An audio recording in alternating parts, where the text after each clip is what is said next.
Genesis Part 2, the final story expansion to ARK 1, and a complete transformation from its preceding maps with a whole new gravity-defying take on the meaning of survival, and with it a brand new roster of creatures to survive with. But what are your favourite creatures? You're right, kids, it's Raasclark, and welcome to another top 10 as voted by you. Don't forget to like, subscribe, share around, and let's get into it. So in at number 10 is the Mantis. A surprising first entry, but a useful one nonetheless. The One Punch Mickey O'Neil can be a great early entry for a map brimming with resources and, in particular, missions. Found pretty much all over Rockwell's garden and passively fed woolly rhino horns without alerting it, pump that melee up and get ready to be amazed. Saddled at 45, the Mantis has the unique ability of equipping a pick, hatchet or most melee weapons, meaning with a high quality tool and high melee allows you to farm the most precious resources on rotation in the space void in the abundance. In fact, excels at mutagel in particular, being a go-to early on if needed.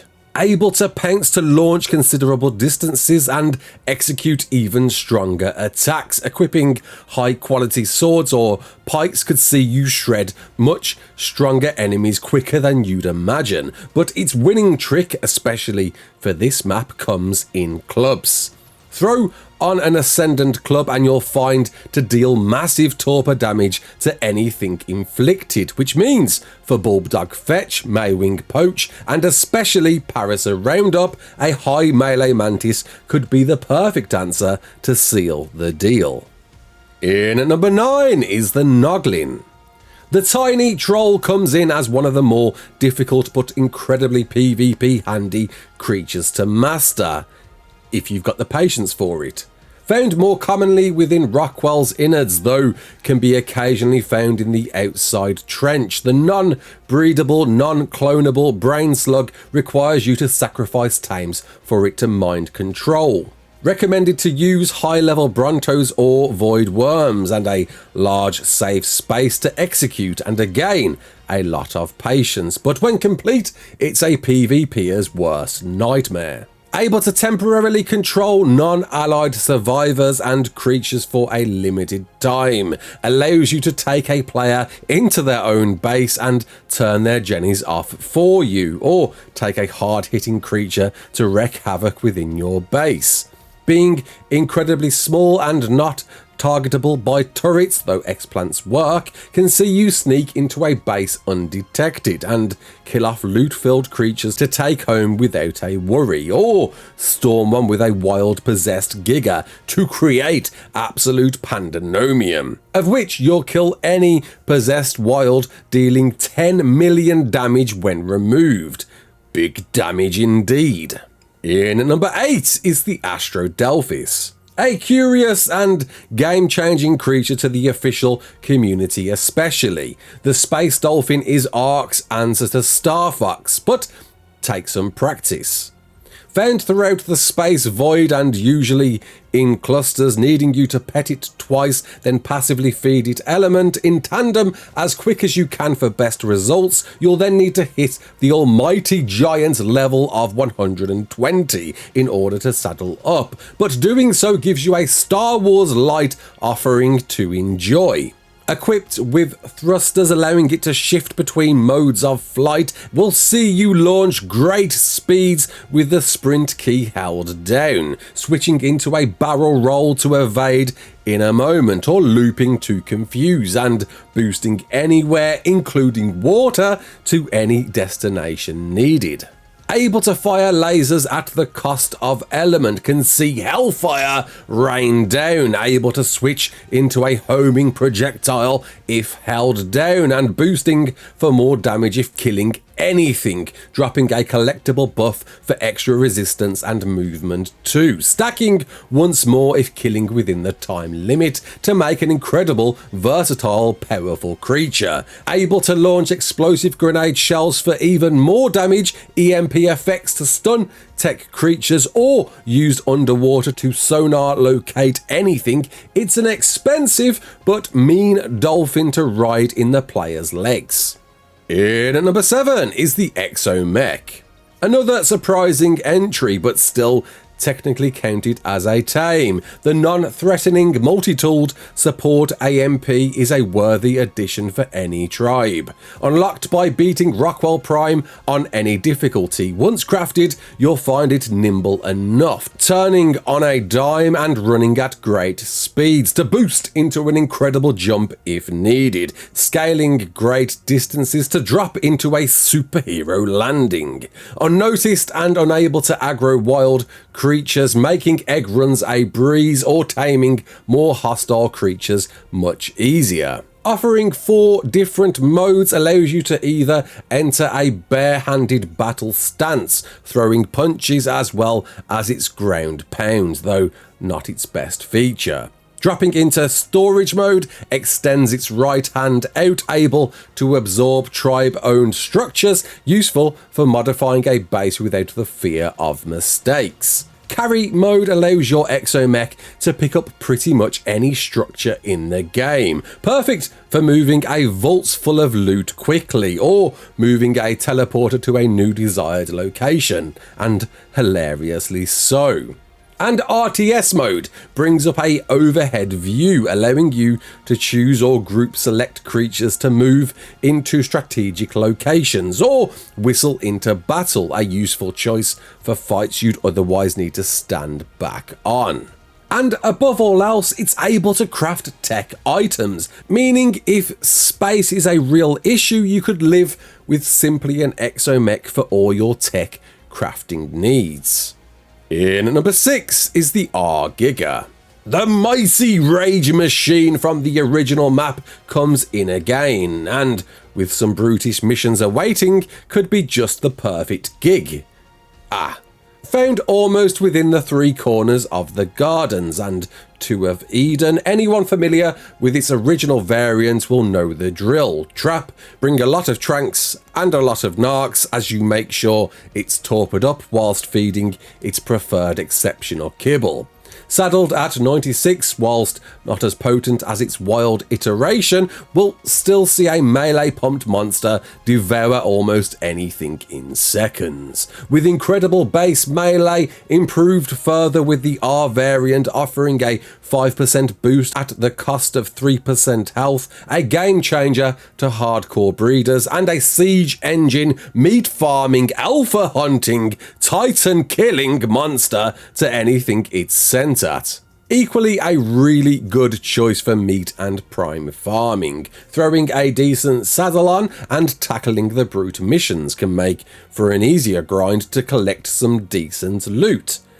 At beta anyway, alpha will most likely find your Giga to rage, where too much damage inflicted it goes turbo, dismounts you and eats you, and spends far too long roaring to realise it's already dead by said brute. But breed up an army with good saddles and there's not much that'll touch the mighty original biting beast. In at number 5 is the Void Worm. The final Wyvern variant to join the long roster. The tech type joins with a tech-destroying trick up its sleeve. Found throughout the space void, needing to be damaged to a certain amount of health points, initiating a blue thruster fire animation, requires you to ride it like Seabiscuit and feed it mutagen when prompted, and pray to God you don't miss one and it kicks you off. But once complete is a clean-up crew to keep around. Possessing the natural wyvern obligations such as wood, thatch and sap collecting with its wings when grounded, low stam with great speed, able to pick up most medium to almost large creatures and bite down pretty hard on anything chosen, its unique breath offering is quite the spectacle. able to stun and dismount riders in PvP. Keeping a creature stun locked in its place can be a valuable asset in the right circumstance, but on an unprotected tech base can see them melt through every piece, much like the handy use of an Arthro, but being able to zip away at the sign of danger. An electrifying eater. In at number 4 is the Reaper. The once Aberration exclusive offering finds a new melee boosted, prettier iteration of the mighty Xenomorph available, and in a new unique space that's a bit easier to nab. Found deep within Rockwell's innards, whilst a daunting location at first, once overcome it needs to be considered that 1. It's hazard free, and 2. It's got environmental dangers to allow a little cheesing to tame one.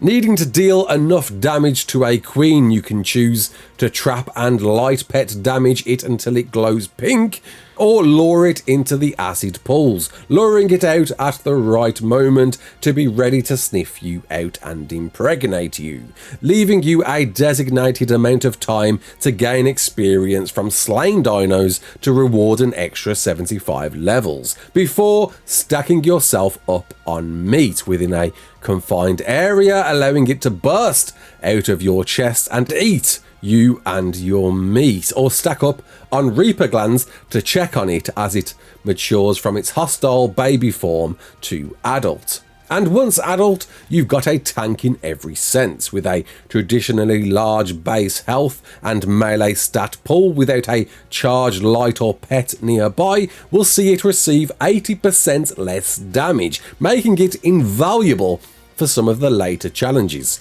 but able to sprint pretty fast, leap great distances, deal great damage and rarely aggro much, makes it a great travelling companion on top. Able to slow anything to a crawl with its acid shrapnel attack, grounding flyers in the process, biting down, roaring or spinning to deal large amounts of knockback, all come together to make a feared creature against most. Able to burrow into the ground and out of sight makes for a great space saver too, allowing you to store hidden valuable loot on them, or whistle out to ambush anyone. All around, considering no light is around, it's a real force to be reckoned with and a great choice for missions and Rockwell Prime. In at number 3 is the Tech Strider. The multi-use robot giraffe is perhaps one of the most complex but resource rewarding in spades for Gen 2 to explain, but you'll want the right long neck in your life. Found pretty much throughout Eden with some occasional spawns in the garden, each wild strider boasts 2 of 8 different attachments and level depending missions beaten in order to tame them, and Mutagel hotbarred needing to hack them, initiating a Guitar Hero like minigame before awaiting it to travel a specified distance to hack somewhere else on its body to rinse and repeat. Complex enough in itself, and needing to pick the right attachments too needs a brief knowledge of knowing which you want to tame. So, to quickly summarise: excavation rig harvests all resources on the map with a scattered beam, requires charge and can be connected to a tech daddy storage to automatically transfer to. Pulse cannon rig fires tech laser blasts, hurts, requires charge, not a lot of damage. Radar rig detects creatures, survivors and their levels and allows to track them, no charge. Silence cannon rig fires sonic pulse that disables roaring of abilities, grounds, flyers and other special dino abilities such as stego changing plating, requires charge. Phase cannon rig fires tech blasts, dealing 300 damage, scaling with melee, requires charge. Resource attractor rig reduces carry weight of almost all items and resources by 65% and connects to a player held mining drill, requires charge. Shield generator rig enables a shield to protect players and creatures inside, soaks bullets, requires charge. Shield Projector Rig places a shield in the direction looked, protects players and creatures, soaks bullets, and also requires charge, meaning the go-to combination is excavation and resource attractor rigs, seeing you farm insane amounts in quick succession, and with the valuable resources presented per space void rotation, you won't use anything else. Not to overlook its other abilities in seeking, assaulting or supporting, not forgetting its built-in tech transmitter to store or transfer items, sleeping pod for a spawn point and buildable platform saddle. It's a video in itself to really explain how useful a Strider is and a reason why it's voted so highly. In at number 2 is the Maywing. The milk-teated glider comes in, and a joy to see, being arguably the best travelling creature with a number of baby-raising features. Found throughout the northern half of Eden, it's an easy enough tame to nab with incredibly small torpor, but likely netting to not allow it to fly away. Once fed its preferred basic kibble or less and saddled at 19, you'll find it to travel incredible distances faster than most, needing some practice with super jumping and tilting into speed, but when learned, you'll be hard pressed to travel with anything else, able to skim across water and swim relatively fast on top. An excellent berry and fibre harvester when belly flapping and immediately biting, of which can be used as a decent knockback attack, but you'll likely use it more for long distance farming, needing really only weight to be leveled, or for quick getaways, able to steal up to 4 enemy baby creatures to claim as your own, and raise anything within, allowing for less space needed to raise large creatures, and feed them direct to, able to act as a feeding trough to directly suckle from, lest forgetting its ability to lay any type of kibble egg for all your kibble needs. Maywings are one of the most useful creatures for any player at any level, but not the most voted creature. And before we get to that, let's take a quick look at the creatures that didn't just make the cut.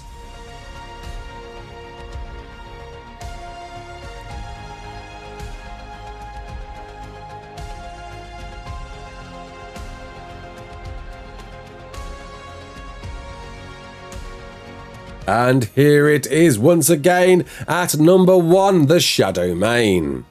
Winning more community votes than any other creature in ARK. It's almost difficult to hype it up again, but there's a reason why.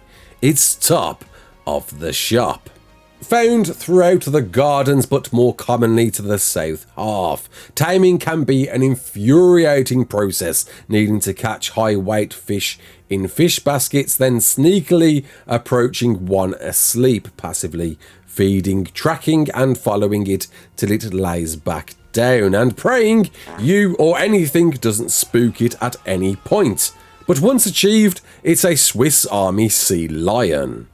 Requiring no saddle, boasting an armor rating in itself, traveling is forever fun, running at a great speed and able to power up a jump to launch insane distance, throwing in a little aerial roll to show off as you dive into water and travel about quicker than many sea creatures themselves, before returning to land and cloaking yourself invisible to stalk prey or avoid detection before launching into a warp strike, held down to briefly stun up to 7 enemies at once, dismounting riders to launch into a bite and claw attack, filling your combo bar to enter a frenzied posture, holding down attack to launch a devastating finishing strike, and able to repeat it if killing upon strike. Stack it with multiple Shadow Manes and it becomes quite ridiculous. Females can execute a cloak roar with a male in present, rendering all allied creatures invisible for the duration, allowing a surprise rush from close range. But a male's roar, again whilst a female is present, boosts 50 stamina and torpidity to all allies, as well as 50% movement speed, doubling Thornmail Poison, a passive damage inflicted to anything that hits you, and reducing incoming damage, stacking to a 50% reduction, and additional melee damage to the Roaring Shadowmane. Throw in a hydration buff on top, increasing speed, health regen, and damage further, and a pack leader buff creates a simply bonkers amount of buffs to a creature that will see you through the hardest challenges awaiting on Genesis Part 2. And do you agree or disagree? What more top 10s would you like to see in the future? My name's Raasclark. Don't forget to like, share, and subscribe. And as always, peace out.